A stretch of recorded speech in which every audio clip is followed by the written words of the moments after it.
Hi everyone, welcome to the channel again. Today we are talking about Simulacra, a metafiction by Julio Cortazar, an Argentine novelist and short story writer. In today's discussion, we shall be introducing the topic.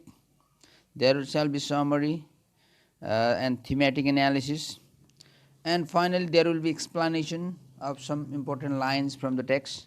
I'm sure you'll accompany me till the end of this video. If you are new to my channel, please subscribe my channel, and if you have been watching it, please don't forget to share and drop a like. Okay, let's get started. Here is Julio Cortazar. So here is the introduction. The title of the story is Simulacra. It's a story by Julio Cortazar. The author's nationality is Argentine and French. Genre, the short story, and subgenre metafiction. The literary trend we have is surrealism. Plot. The author imagines a family that builds imaginary objects. Theme. The clash between the individual and the society and the insular essence of the families. Characters here, narrator and his family members. That's he explains the extended number of his families. Okay, all of them are involved in making the gallows. Okay, let's get started with the summary. Simulacra is a metafiction by Julio Cortazar. Here he imagines of a family that builds an imaginary object. A family decides to build an elaborate gallows in their front yard. The action of making gallows brings all their family together. They perform each and every task of erecting the structure mutually and harmoniously. But the construction of the sacred structure causes curiosity, alarm, annoyance, and expectation among their neighborhoods. The narrator's extended family and their unique habits are presented in the story. The narrator claims that they lack originality, but they are preparing to build an executioner platform in the garden. The narrator's father wants to make the gallows at the full moon.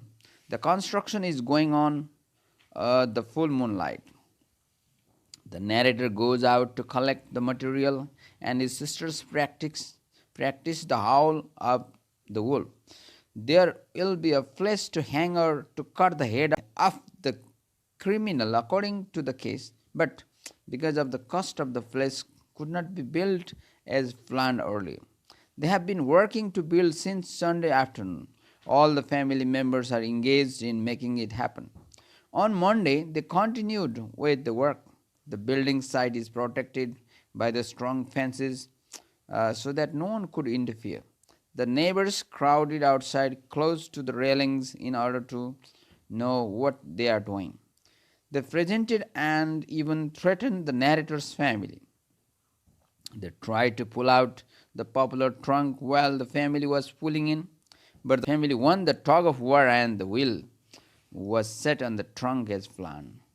On hearing complaints of the neighbors, the police arrived, but they are convinced that nothing is going against the law. The family began to have their supper in the gaslight. 100 neighbors were looking at them. They enjoyed pork and wine, which were tasty. Some of them shout and jump into the platform with joy. The ropes hanging the gallows moved here and there. The furious but confused neighbors returned their home back. The family had coffee and put on the gaslight to see the moonlight clearly. The moonlight on the news shone like silver. All this made the family happy that expected to see, but the neighbors were sad since they could not see what they had expected to see. They lit cigarettes and went home. The family could hear the night bus and the night police on duty. The family also went to their bed and started dreaming of festivals and silk suits. Okay, this is the summary, and let's get going with the discussion of the text in Nepali. सिमुलाक्रा अथवा नक्कली छविहरू Julio कोर्टाजारको एउटा फरक शैलीको कथा हो। यो कथालाई चाहिँ अहिले अधि कथा अथवा अधि आख्यानको एउटा वर्गमा पनि राखेर चर्चा गरिन्छ। यहाँ लेखकले जे कुरा गरिरहेछ त्यहाँको चाहिँ एउटा कथावस्तु अगाडि बढ्नु बीचबीचमा उसले आफ्नो कुरा गरेर त्यहाँ चाहिँ पाठकहरूलाई भुलाउने काम गर्छ। त्यो भुलाउने खालको चाहिँ काम गरेर चाहिँ उसले आफ्नो कुरा यहाँ राख्छ। अब जुन कथावस्तु अगाडि बढ्नुपर्ने त्यो रीतिमा कथावस्तु अगाडि बढ्दैन। यो पारम्परिक शैलीको भन्दा फरक शैलीको कथा, फरक शैलीको आख्यान, यसलाई अधि आख्यान पनि भनेर हामीले भन्छौँ। र यस कथाको वाचक आफू सामान्य परिवारको सदस्य भएको र उसको अनुसार यो देशमा जहाँ कुनै पनि कुरा फुर्ती गर्न वा कर्तव्यको लागि गरिन्छ त्यहाँ हामी स्वतन्त्र काम मन पराउँछौँ। ती कामको अस्तित्व के को लागि छ भन्ने नक्कली पुरै बेकममा हुन्छ। हामीमा एउटा कमजोरी छ, हामीमा मौलिकता कति छैन। हामीले गर्ने जे पनि काम स्पष्ट शब्दमा भन्ने हो भने प्रसिद्ध उदाहरणको नक्कल गरेको छ। कुनै खालको आविष्कार गर्यो भने यो जहिले पनि गलत प्रयोग वा आश्चर्य वा बदनामी हुन्छ। मेरो ठुलो बाबाको भनाइअनुसार कथावाचक भन्छन्, हामी कुनै पनि कुराको कार्बन राखेर बनाएको डुप्लिकेट प्रति हो।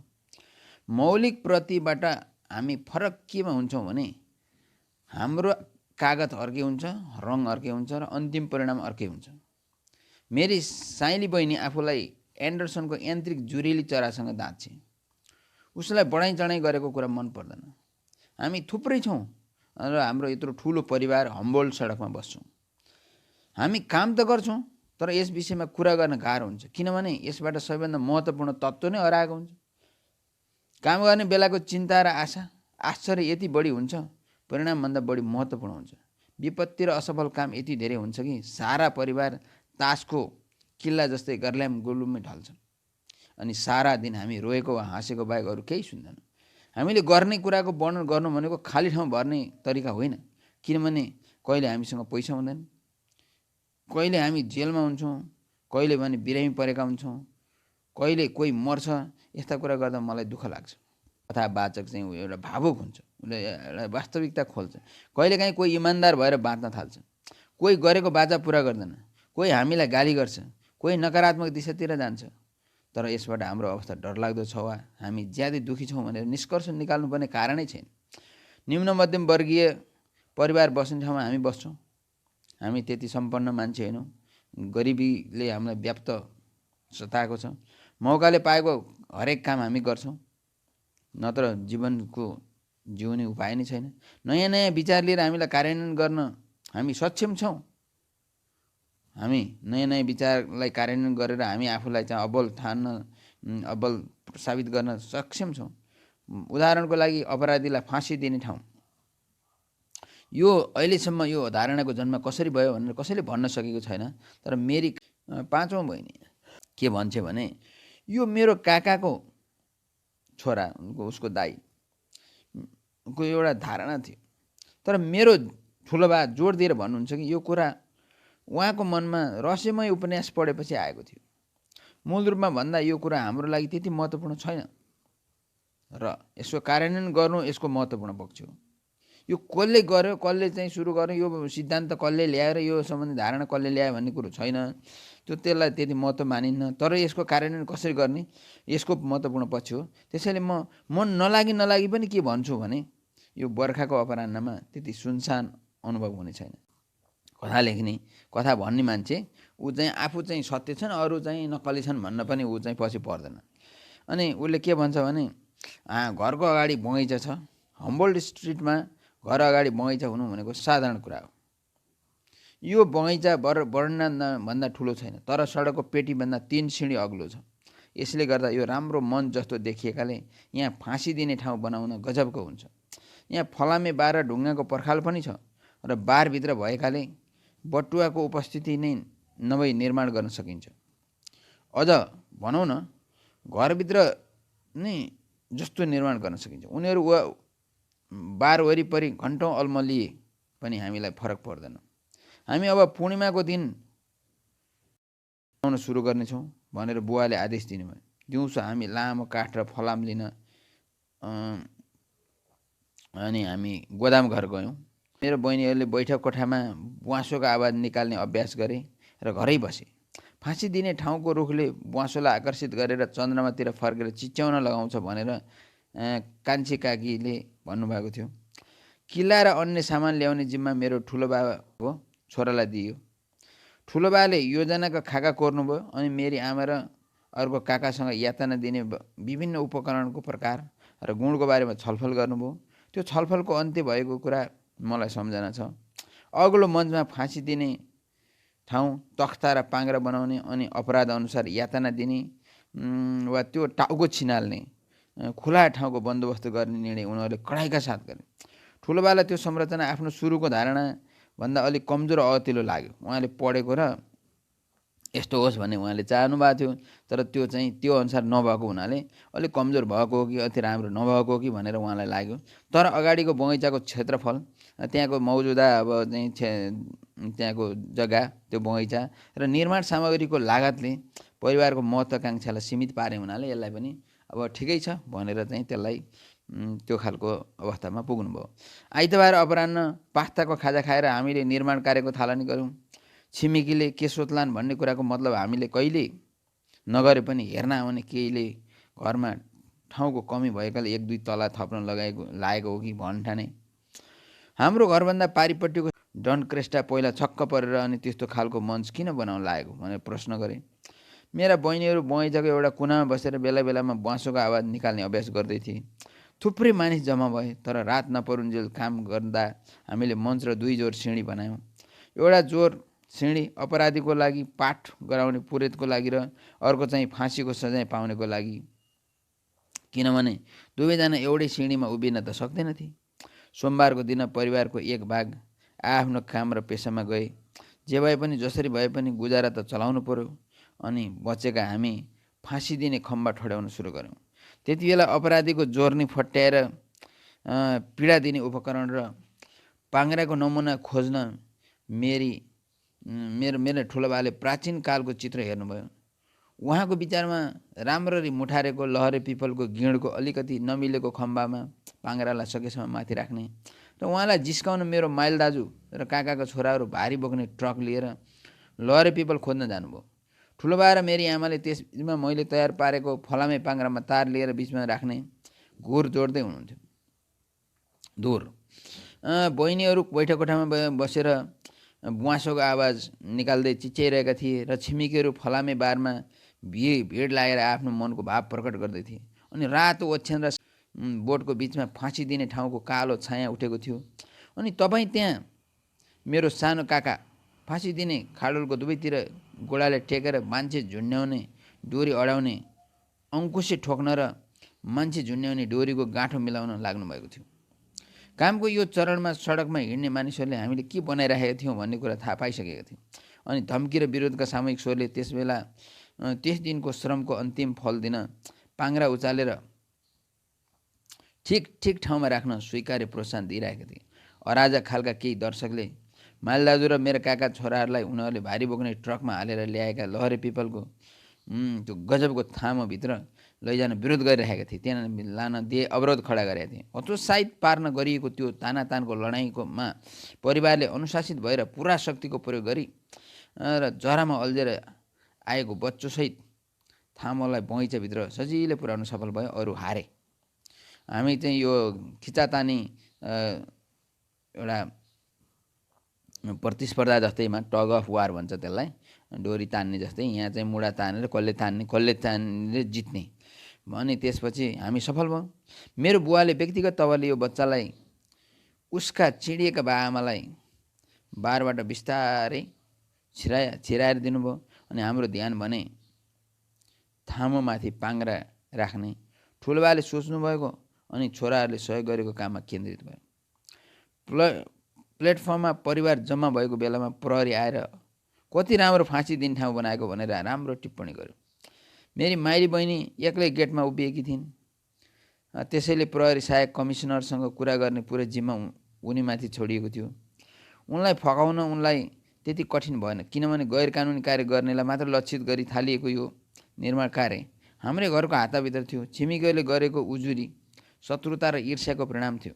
रात परेपछि हाम्रो समय कति पनि खेर गयो। ग्यास बत्ती बालेर हामीले बाहिर मञ्चमा बसी रातको खाना खायौँ अनि 100 दुष्ट छिमेकीको भिडले हामीलाई हेरिराख्यो। दुधे सुँगुरको पाठोको मासु त्यति मिठो कहिले पनि भएको थिएन, अथवा च्यान्टी नाम गरेको रातो रक्सी त्यति गाढा र मिठो कहिले पनि भएको थिएन।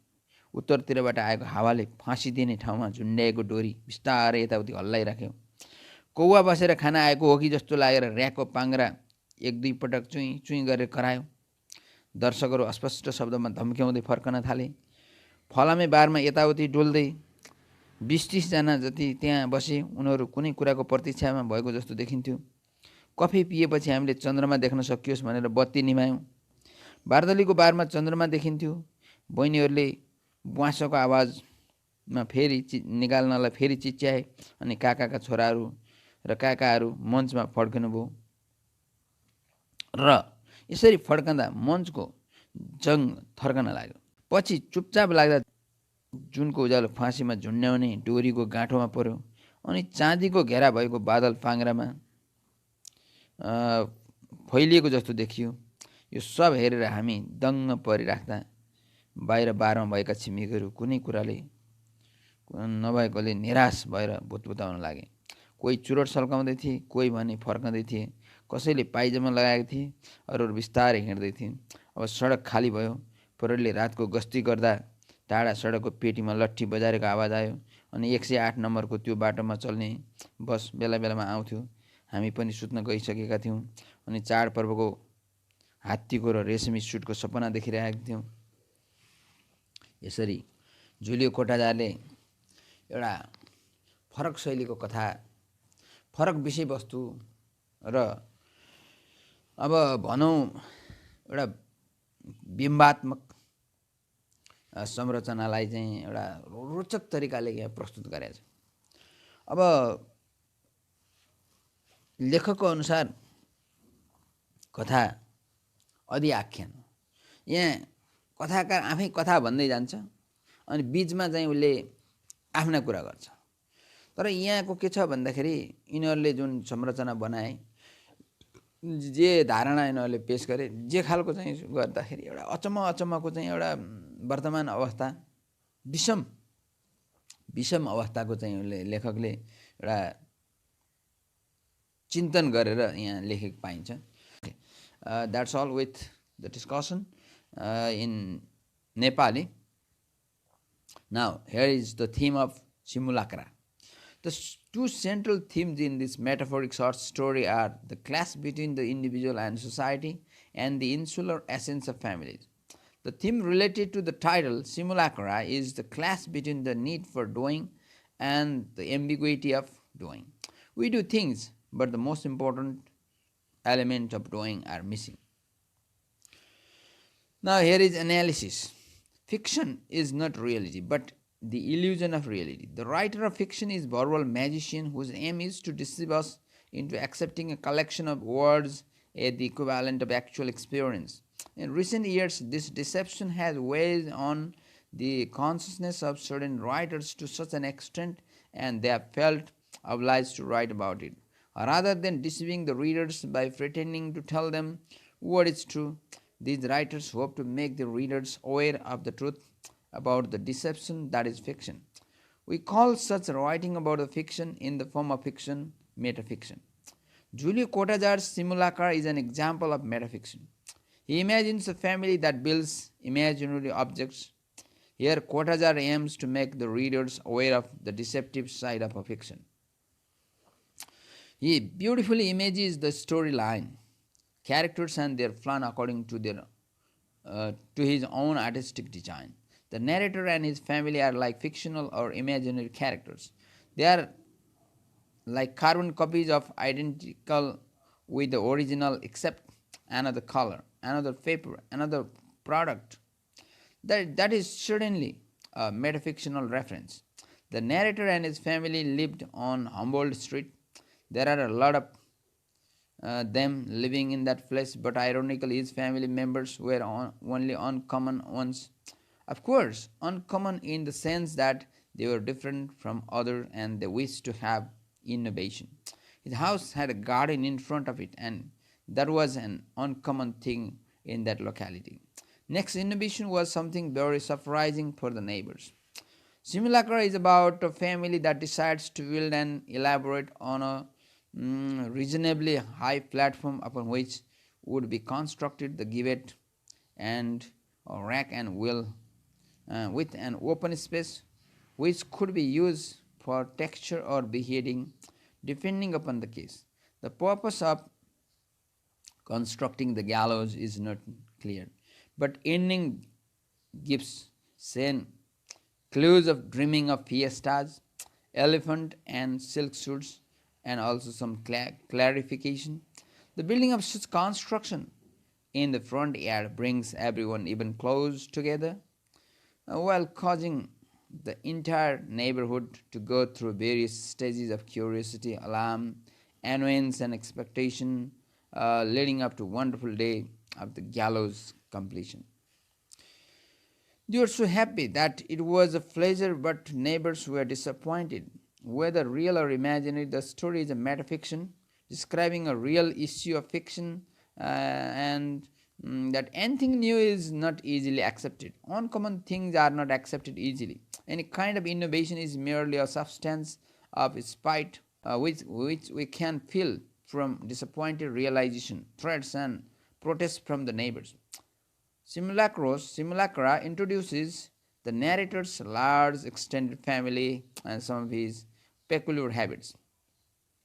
In this case, despite the narrator's assurances that the family lacks originality, they decide to build an executioner's platform, complete with instruments of torture and gallows, in the yard behind their house. The construction is carefully planned to coincide with the full moon and goals with the family practice their howls. The project once recognized is most distressing to the neighbors,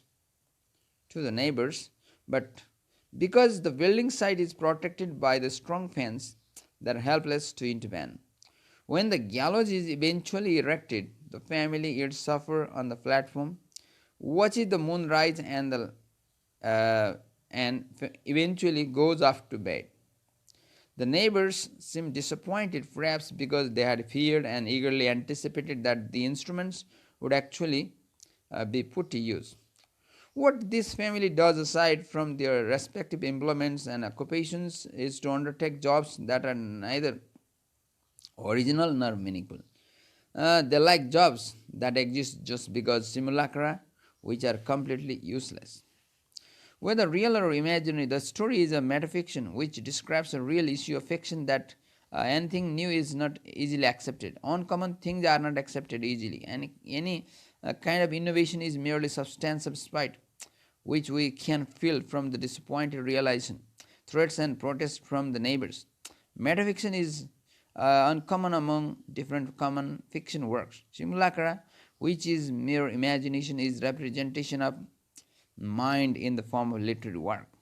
The narrator gives extraordinary metafictional character and feeling to the work. He makes us conscious of the truth that anything uncommon, unfamiliar, and metafictional is not taken easily in our community. Therefore, uncommon things and behaviors of the narrator and his family were not liked by their neighbors. Now, here is explanation of some important lines from this story. There are two extracts taken, and how we can explain them is the matter of concern for our students. So I think this explanation will be very helpful for you to deal with the questions and to relate with the theme and the context in the story. Okay, the first extract here. We are an uncommon family in this country where things are done only to boast of them or from a sense of obligation. We like independent occupations, jobs that exist because simulacra which are completely useless. In this extract from Julio Cortazar's short story Simulacra, the narrator describes his family's nature. He assumes that they have extraordinary nature. They do things freely. They do what they like. They do not like to be proud of what they have. Neither do they want to do things out of the sense of duty, although they claim that they had they just make copies of what people have already made. In fact, later in the story, they have shown their ability to do things which surprises people and which make people envious of them and their activities. Okay, this is the first extract, and here is another extract. They were lighting cigarettes or were wandering up. Some up, some in pajamas and others more slowly. Only the street remained, the sound of the cop's nightstick on pavement in the distance, and the 108 bus which passed every once in a while. As for us, we had already gone to sleep and were dreaming of fiestas, elephants, and silk suits. In this extract from Julio Cortazar's short story Simulacra, the narrator describes the behavior of the people at the end of the construction of the gallows. Outsiders were very much curious of the construction. After they learned that they had erected the place to hang the criminals, they were curious to see what was going to be hanged. All the events that took place made the family happy, but the neighbors were sad as they could not see what they had expected to see. They lit cigarettes and went home. The family could hear the night boss and the night police on duty. They went to bed and started dreaming of festivals and silk suits. Okay. That's all with the discussion of Simulacra by Julio Cortazar. I'm sure you got the points. I should like to thank you for your patience and time for watching this video. I request you to watch other videos of this channel and let your friends and fellows know about this YouTube channel, Bachelor and Master English. Especially we are focusing on literature courses. Students, wherever you are, shall be benefited. And our discussion has certainly added some dimension in the discussion for the students to learn and go through literature. We shall be trying our level best in the days to come. Till then, have a nice time